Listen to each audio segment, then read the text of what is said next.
Okay, so this is the social work presentation that me and Kathy are going to present on behalf of the Saskatchewan Association of Social Workers with Current Branch. So I will let Kathy introduce herself. If I can switch my PowerPoint slide. There we go. Hello, welcome everybody. We're glad that you're able to join us today. And we hope to give you some information about being a social worker that you will find helpful and interesting. So first of all, we're just going to introduce ourselves. And I have been, practiced social work for 30 years. That's a long time. And I've also been fortunate during my time as a social worker to be able to practice in many different settings. So it gives me different experiences and different people I've worked with.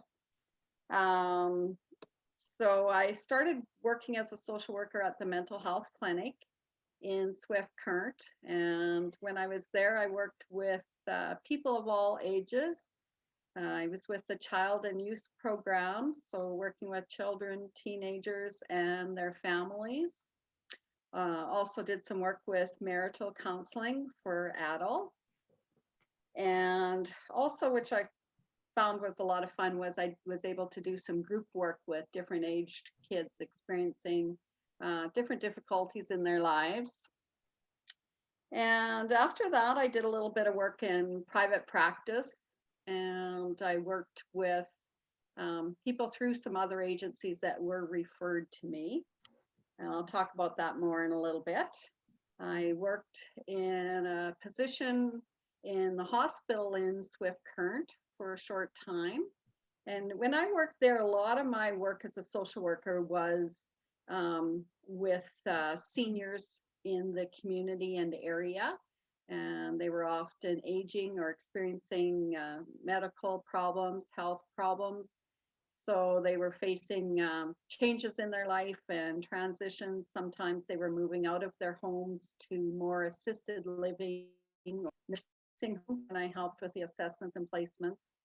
But I also, and I think that's more typical in a rural hospital with the population, I also did some work with people with mental health problems, depression, some people who had attempted suicide and were hospitalized. So it was a range of different work there. And most recently, I worked in the school division. I don't know, some of you may have known me from a few years back. And I worked in some of the rural schools in Chinook School Division, as well as the elementary schools and middle years in Swift Current. So I'll let Keelan introduce herself now. Okay, my name is Keelan. I'm also a social worker here in Swift Current.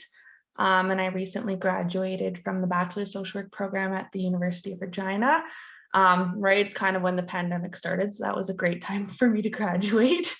And I've been working since then. I first worked with child and family programs, also known as social services or social assistance or child and family services. There's a lot of different names for it. And I was a child care worker there. So I was responsible for having long-term and permanent wards, maintaining their placements in their foster homes and stuff like that.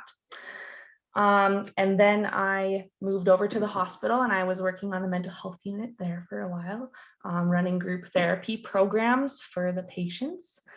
And then I moved over back to the Wood building at Community Mental Health. And I currently I'm a mental health therapist is what they call me. And we'll kind of get into a little bit later what all the different titles of social work can consist of. So now I kind of do therapy with the patients once they're discharged from the mental health unit. And I guess that's kind of a little bit of background about what I've done since I've graduated. So, my slides. I don't know why it doesn't let me. There we go. Okay. Sorry about that. So we're going to talk a little bit about what social workers do. Social work is a pretty broad field, and we do a lot of things, as you can tell by me and Kathy, with our wide array of experiences. But I guess the basic principle that most people hear of when they hear of social work is that they help people. So that can look like a lot of different things. It can mean providing services to address social needs, emotional needs, financial needs. It can mean referring clients to appropriate services or resources in the community. It can mean developing resources or programs for people, or developing unmet needs in the community. It can mean analyzing or developing social policy. So social workers help the homeless find housing. We can help the mentally ill receive counseling. There's a lot of things that social workers do. So when we say social workers help people, we help people, but it's a million different things that we social workers do on a daily basis. So Kathy's going to just chat a little bit about private practice, like she mentioned before, and what that looks like. Yeah, so private practice is a little bit of a different route that people can take. And I guess social workers have different reasons for doing that. Sometimes, people prefer working for a government department or community organization, and they're maybe working more with a bigger team, or they have their reasons, and sometimes people look at the option of private practice. So what that is the individual social worker can set up a private business, I guess, and it can either be alone or maybe working with some other practitioners together. And it involves finding your office space where you're going to work out of. And I did a little bit of this part-time a few years back, when I guess I chose to do that because I had young children at home and I didn't want to work full-time, and I wanted a little bit more flexibility with my schedule. So when I did that, at that time I was involved, I would get referrals from the community, or I also did some work with adults who were in rehab, and they were either through the SGI if they were in a vehicle accident, or workers' compensation if they were injured at work. And as a result, they were in rehab to be able trying to return to work in their daily life, and they were dealing with a lot of changes in their life and stressors, and my role was to support them in counseling to deal with the changes. And I also worked privately with other people who were referred or self-referred, which means they requested the service directly to me. And it involve meeting. I had rented office space and I met with them, and we would set up the frequency, how often we would meet, and what they wanted to focus on for the changes in their lives. So that's what I did in the past. And more recently, what I've done is I know everybody's using technology and doing everything online. And this is something that I've done in the last few years, is I've actually taken some training on providing online counseling. I have some certificates in that. And it's a different approach to counseling. It's working with people. It can be done through videos. It can be done by audio. Some people prefer to use a telephone. We can use it through email and messages. So there's different means of using the technology and working with people online. And I think for myself, why I became interested in it partly was because I've worked for many years in social work, and kind of more like semi-retirement, and wanting to work more part-time and also having flexibility with my hours. So that's what interested me in looking at setting up a private practice and working online. So there's lots of different options if you choose social work, and you may find then that your interests may change over the years depending on your lifestyle and what's happening with you. Yeah, I think there's a beautiful thing to private practice in that you kind of get to make your own hours. Yeah. I'll talk a little bit about my job, which is not like that. I don't get to make my hours, unfortunately. But it's an 8 to 5 job, so that's kind of nice in a way too. So as a mental health therapist, I go to work at 8 in the morning. and I have coffee every time. No, I'm just kidding. Um, but what I kind of, a day in the life of me, I suppose. Um, every morning we kind of get referrals like Kathy would, from the community, from the hospital, some self referrals from people who just directly link themselves. And basically we go and check those referrals. They get put in a slot for us every morning. And then my team, so I'm on a team called the transitions team. So it's a group of social workers and nurses.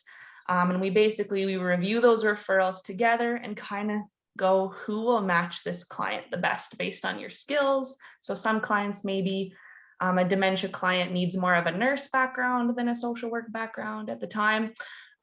Whereas an addictions person might need more of a social worker addictions counseling kind of piece for their support.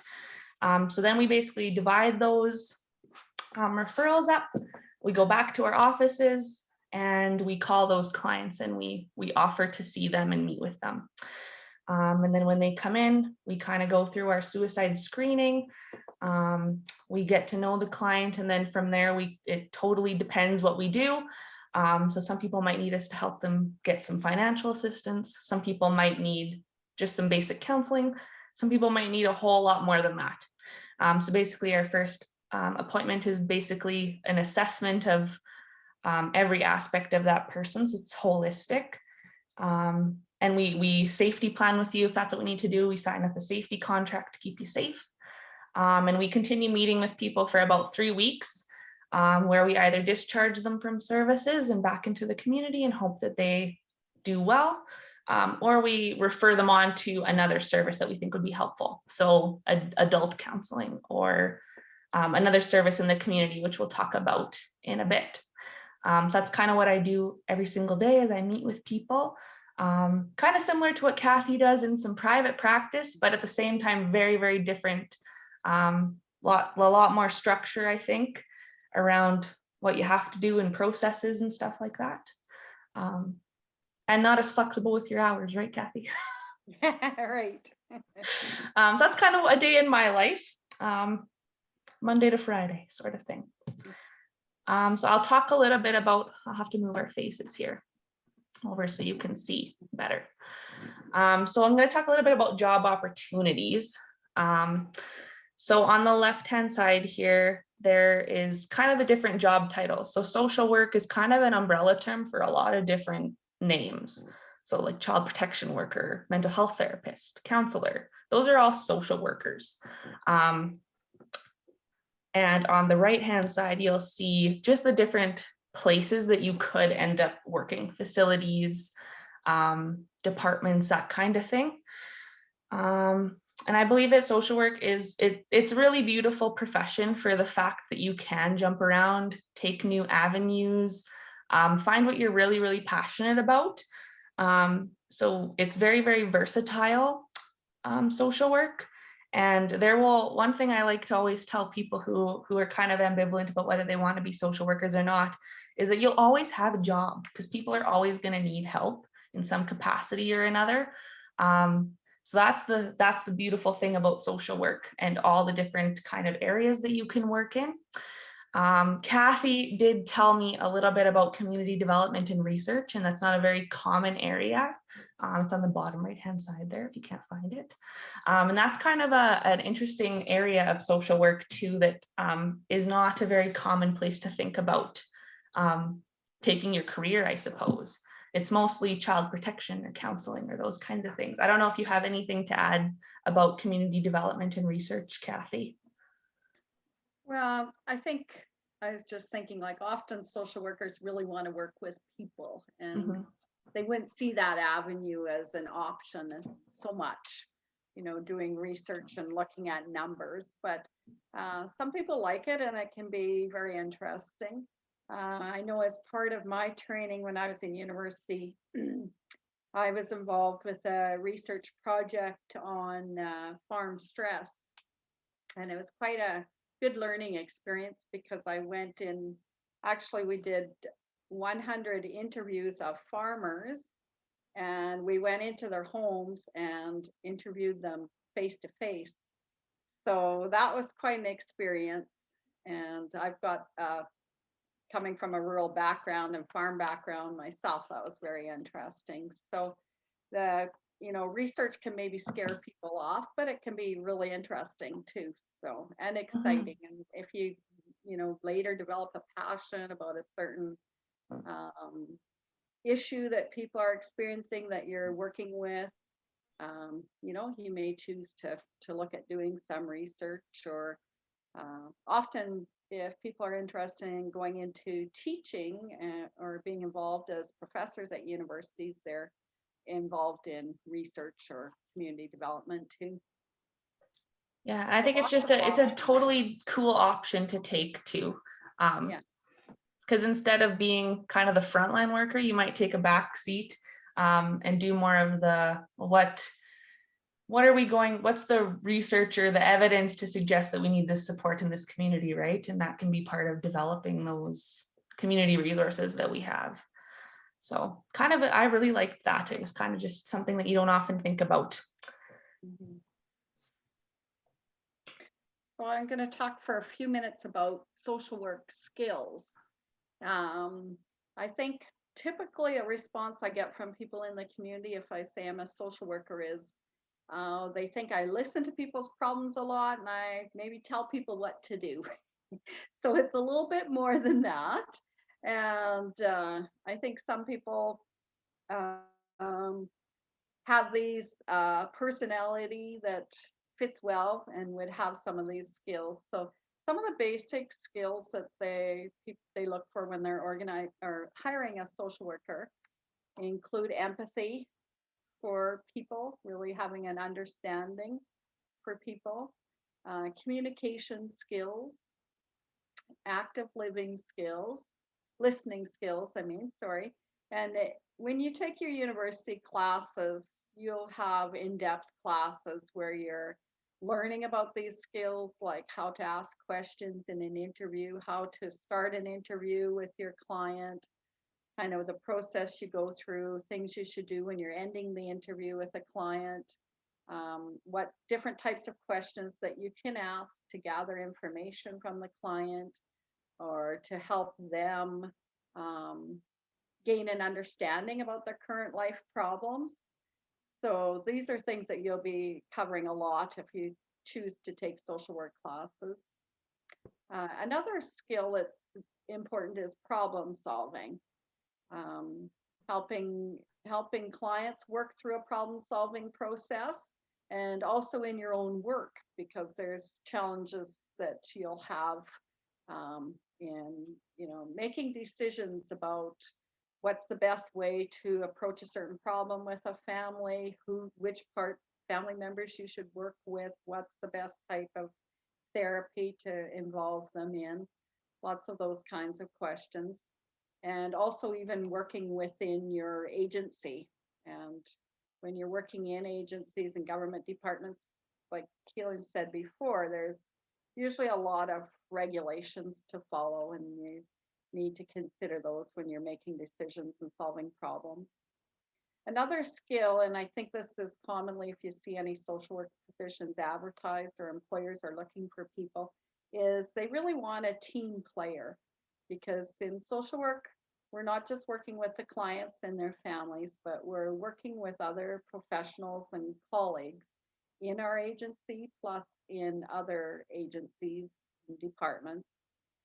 So we need to be able to work together and share information, share our work. And so that's a really key asset that I think social workers can bring to the table. Um, I'll move slides. You kind of yeah, alluded to this a little bit. Yeah. no, that's okay. So yeah, so those are some of the things that are commonly looked for social workers. And when you're working in the social work field, you'll face some challenges. And I just was thinking, or we were discussing some of the common things that you might face. Um, and it kind of relates with your personal skills and how you see the world and deal with things too. So one is accepting all people, and that may sound pretty simple, But maybe you could, if you want to test yourself out, you could, um, you know, sit on the bench in the park or sit in the bench at the mall and watch people walk by. And, when you see somebody, do you have any judgments about them? Do you make assumptions about them? Like if you saw, uh, a 65-year-old woman walking along with a walker, um, how would you judge her? What would you think of her? Is there some things that you would think of people and think less of them? Like if you see a person, um, I don't know, say if hear somebody while they go to the bar, or you see somebody collecting bottles and taking them into the depot and they're riding a bike downtown, or, like what is your initial thinking when you see somebody? Are you making judgments? Do you accept them? Do you wonder, oh, well, I wonder what happened, why they're in this life position, or that they're capable of doing things? It's a good challenge to us, and as social workers, that's what we need to do, is to accept people, whatever their life situation is, whatever their age is, whatever their skin color is. Yeah, so that can be a challenge. Leaving our work at work. So that is, we see a lot of people with a lot of different problems. And sometimes when we're working with people, it seems like it could be overwhelming, or some of the problems, it seems like will have trouble solving them or working their way out of them. And a challenge as a social worker is to be able to do your job and be caring with the people, but also be able to, when you're finished your job, is not let it overtake your life so you go home and you're worrying about it, thinking about it, but to also be able to have a personal life outside of work. Confidentiality is always stressed, and that would be stressed in social work classes as well. That we have to keep all the information that's given to us by clients confidential, and unless we get their permission to share with other professionals or a family member, like a parent. Um, so there can be, I think of an example, say if I went out for supper with my family and somebody starts talking to me and then they walk away and my family's like, oh, who's that? And you can't say who that is or how you know them. You got to keep everything confidential. So that's something to be aware of. And I'll talk in a few minutes about the social work ethics in our practice. Being professional but relatable. So we want to be professional in our job and follow our ethics and follow best practices. But at the same time, we want to be relatable. It's really important to build relationships with our clients, and because we want them to trust us to help them. So we need to make a connection. That's probably one of the most important things, I think, in social work, is having a trusting relationship and connection with the clients. Another challenge would be if we're living and working in a rural area. Because if we're in a small town, or even if we're in Swift Current and we're practicing social work, we will be meeting our clients when we go out. If we go to a restaurant, if we go to a grocery store, if we're a parent and we have kids in sports, like if you have a child playing hockey and your client's child plays on the same hockey team, we'll always be faced with those kinds of challenges in a rural area. And we need to respect the confidentiality, but also be able to have our life and kind of separate it. So that can be a challenge. And I think that's kind of, we have to deal with situations on an individual basis. Self-care, I think that's, for social workers, really important, because it goes with leaving your work at work, and then when you're done work, to have a life that you're living and you're taking care of yourself, because social work is very exhausting and stressful. So finding ways to deal with stress, and whether that's doing activities, some people like doing individual things like meditation or yoga. Some people like to do arts, drawing, painting, photography.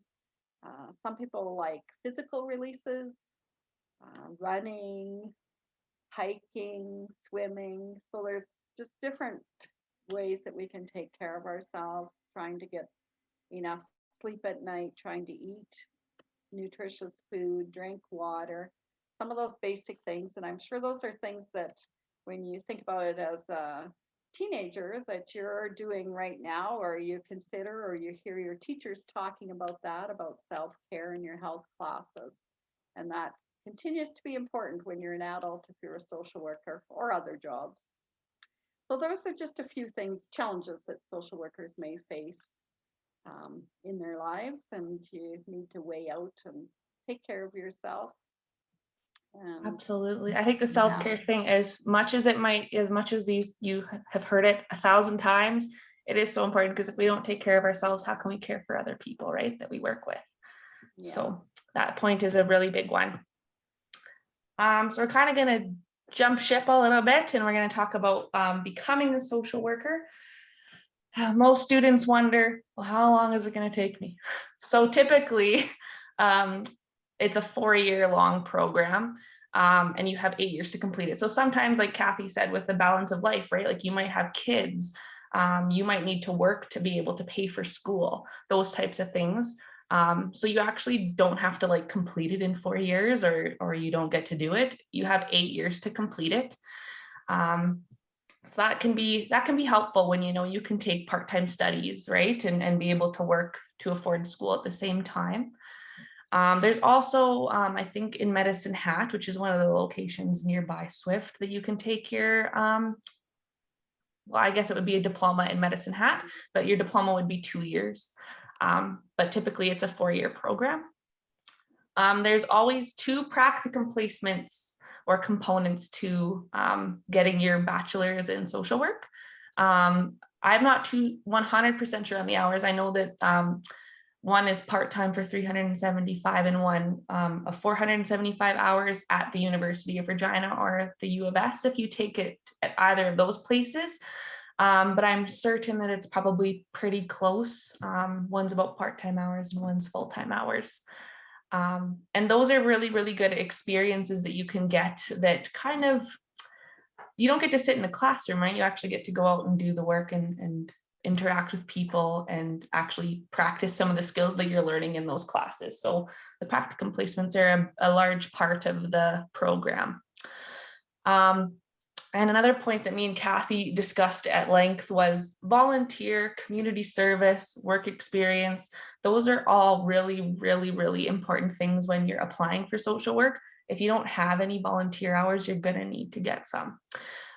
They really look at your involvement in different areas, and we'll go over some of the community services, kind of whether you live in Swift Current or in a rural place where you don't necessarily have big organizations you can volunteer at, just to give you some ideas of how to get those volunteer hours.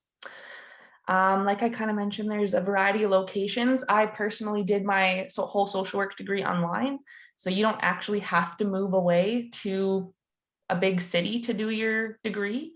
And with COVID, I think that has changed a lot about the way we use technology now. So that's an option for people too.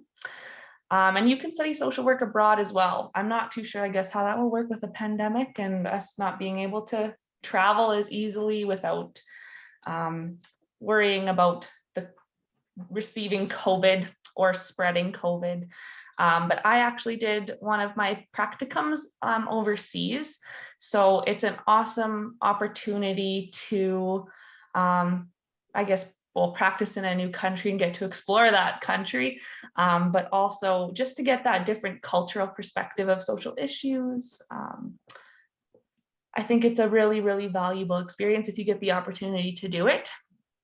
And Kathy and I wanted to note that you can get your Bachelor of Social Work in any province, and it's accepted throughout Canada.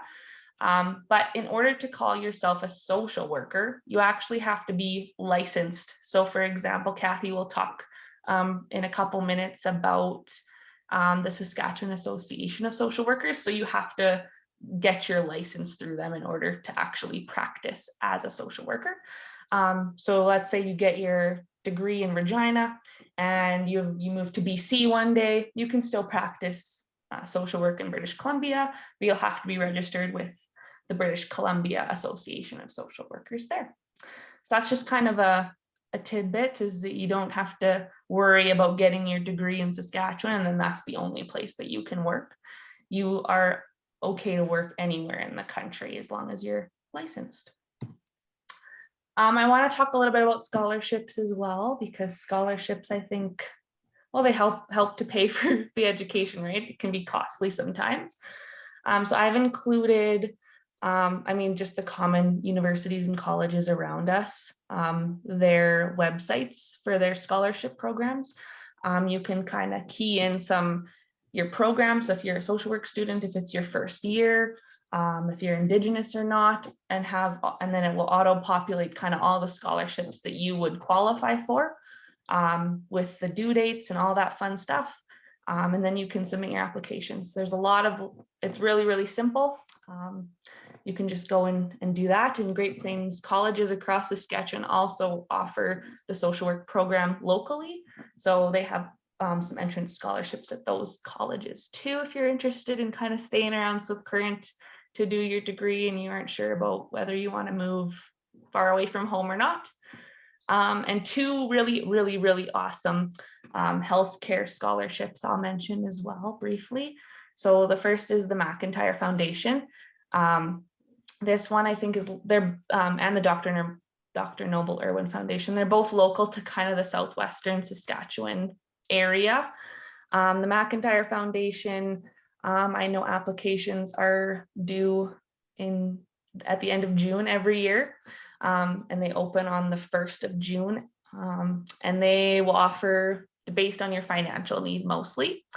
The Dr. Noble Irwin Foundation is also one that I would check out if you're interested in any healthcare job. Social work is listed under that category. And they will pay up to your whole education if you're willing to kind of stay in Saskatchewan and work here. So that's a really cool feature about that scholarship, and I would really urge you guys to look into these just to support your way through social work if you decide to take your BSW. That's good. I was just going to mention the McIntyre Foundation. I know you can apply each year too. Yeah. For that scholarship. Yeah, and I think the Noble Irwin Foundation will cover like your entire education costs. Yeah, but that's awesome. Yeah, so something to look into. I'm sure there's other eligibility criteria, like I'm sure there's a certain grade point average that you have to meet and stuff like that, and volunteer again will help you earn scholarships as well. So sounds good. So I'm just going to talk for a few minutes here about SASW, which is our professional association, Saskatchewan Association of Social Workers. It's a members organization, and it supports us in our work, and as well it also protects the public to ensure that we are following professional guidelines and ethics. So SASW they do regulate the social work profession, and they do research and support social workers to be providing ethical practices. They also do some work promoting our profession. You may see advertisements for SASW. And they advocate for social justice and well-being of all. One of the things I know as a member is whenever there is anything as far as social justice issues that comes up, SASW, which is our provincial association, or the Canadian Association of Social Workers, will have a stand, and they'll be promoting social justice and government developing policies to support people with social issues. Yeah, so it's I think it's a good organization.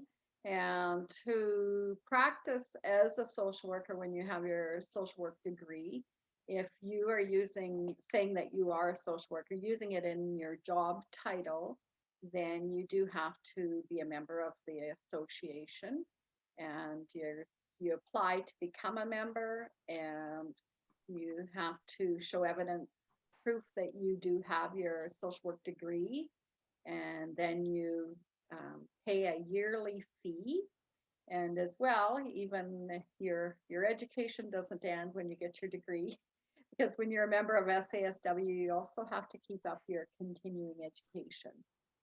But that's a good thing too, because things do change over time. And I think That is it's a really good point.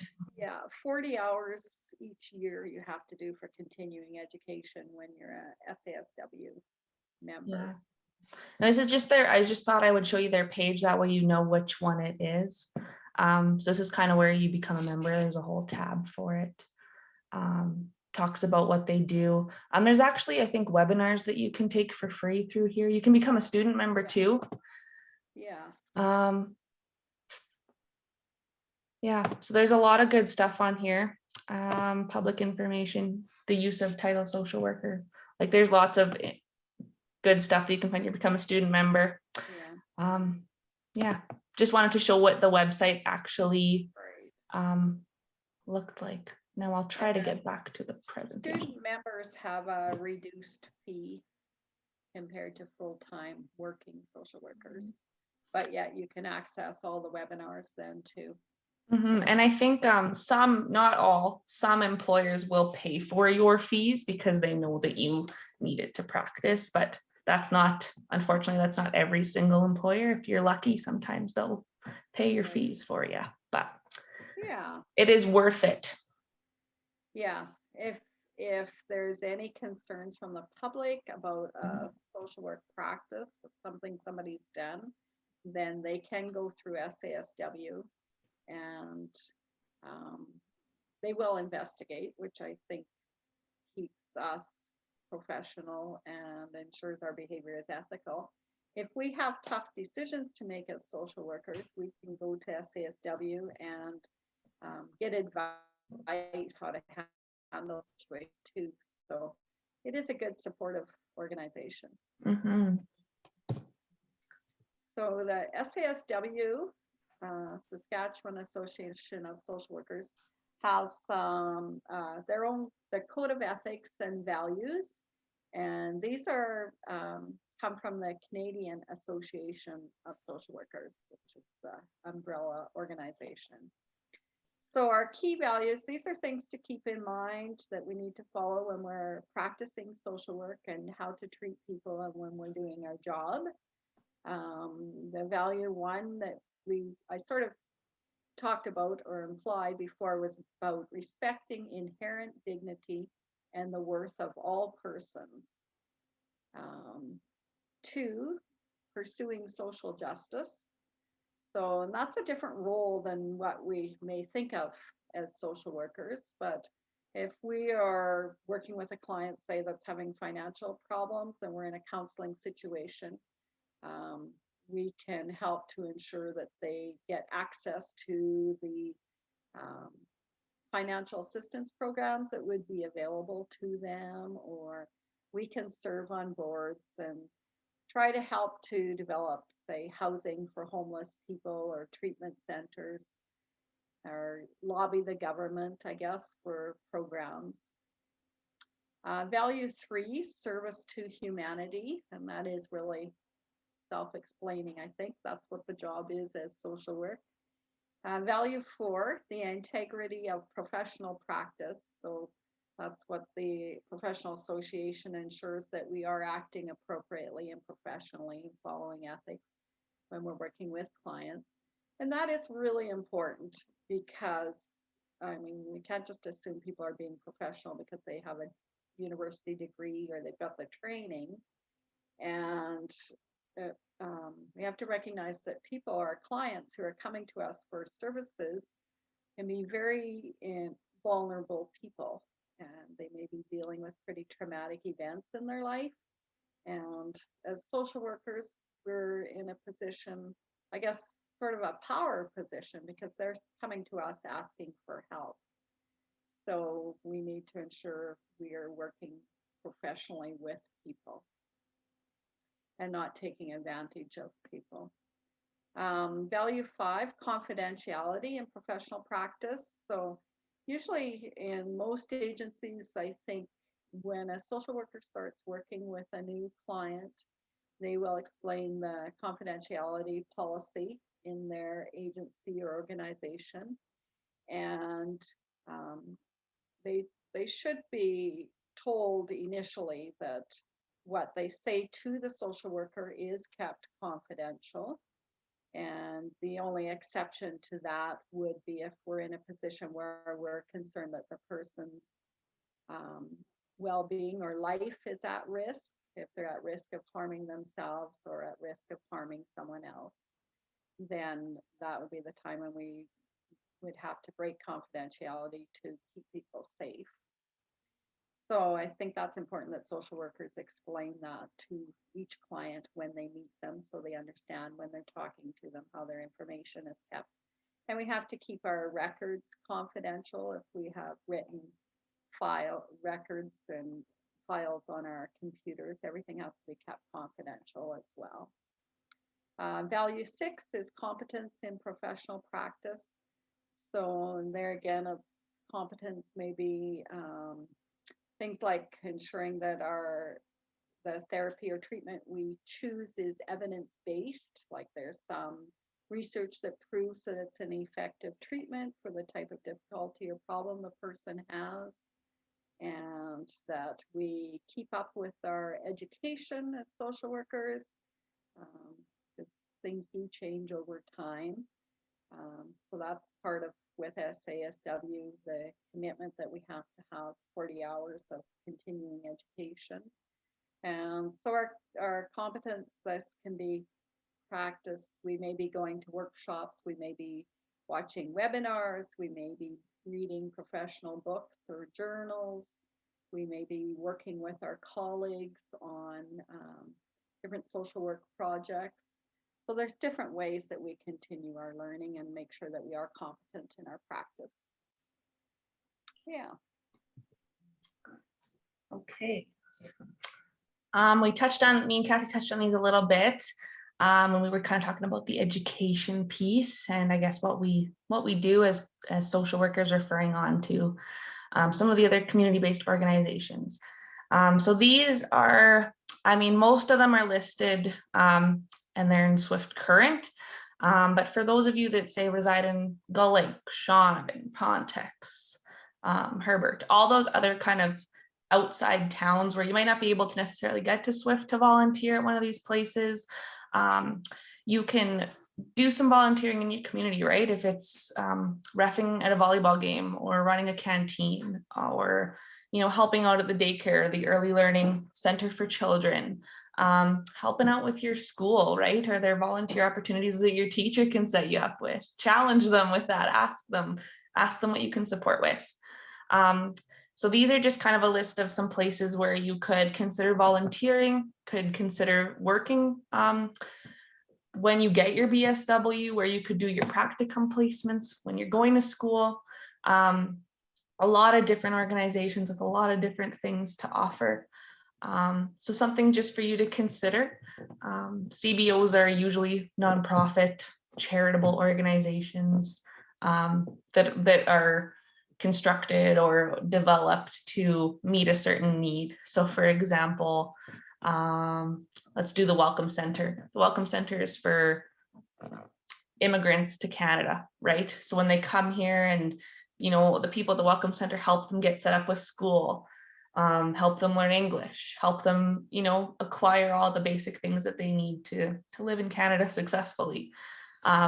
Things like that. That's a really awesome service.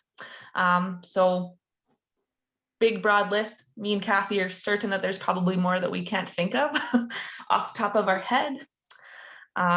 So just kind of a general list of places you could consider checking out, learning more about. It's good even if you don't volunteer or, work at these organizations, to know about them, because maybe a client you're working with could really benefit from the Family Resource Center or something like that, right? And you can kind of tell them about that service so they can access that as well. I was just Oh, going to, yeah. sorry, cut in too. I was thinking when you were talking about people in a rural area and they might not be in Swift Current every day or regularly to be able to get some volunteer time in these agencies. But another option besides looking at your own community is also like some of the organizations, they do a lot of fundraising events Mhm. or one-of events. And, some organizations say maybe do a golf tournament as a big fundraiser. Those are things, if you're out of town, that if you were interested, you may be able to go and just to volunteer at that fundraising event. It might be an all-day thing. And even doing things like that, you make connections with people and would get some experience with volunteering and helping out. Or even just, I guess, participating in the fundraiser, right? Yeah. And yeah. And I think really being a social worker is about being able to build connections, not just with our clients, but with organizations, with people, with our community, and really caring about the well-being of everybody. So hopefully that kind of broad overview of social work for sure. But me and Kathy want to thank you on behalf of the Swift Current SASW for coming to our presentation. And in doing that, we have a way that you could win one of two $10 gift cards to Tim Hortons. So if you don't have a really good memory, I would recommend pulling out your phone and taking a picture of the screen here, so that you know how to enter to win, because we have to kind of do it a little bit differently with COVID. We don't get to be there in person with you guys to have your names entered into a draw. So you're going to follow or like the SASW page on Facebook. So the SASW page kind of looks like the website page that I showed you.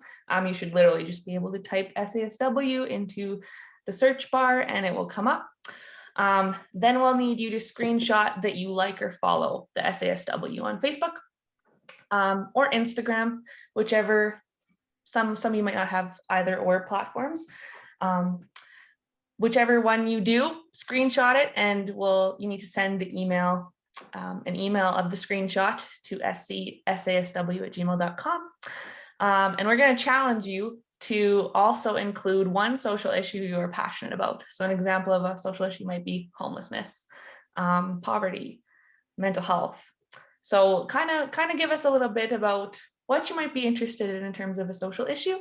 And your name will be put into a draw. And we will make the draw at the end of September once everyone's kind of been able to watch our presentation. The winners of the draw will be contacted back by email. And whether you live in town, you can maybe arrange to pick it up, or if you live out of town, we'll work it out with you to perhaps mail it to you. So hopefully that makes a little bit of sense. If you have any questions, our president of the SASW, I think, will be there on September the 29th with you to answer any questions you might have. So if you have any further questions about what me and Kathy talked about today, feel free to bug Justine. She might go, oh, what were they talking about? But she'll be able to figure it out, I'm sure. So yeah, I guess with that, Kathy, do you have anything else? No, just thank you everybody for listening and joining our presentation, and I wish you well in your future. Yes. Okay, all right. Bye. Thank you. Oh, I don't know how to end the recording. They're probably going to get this in it too. Oh, stop recording. Okay, thanks everybody.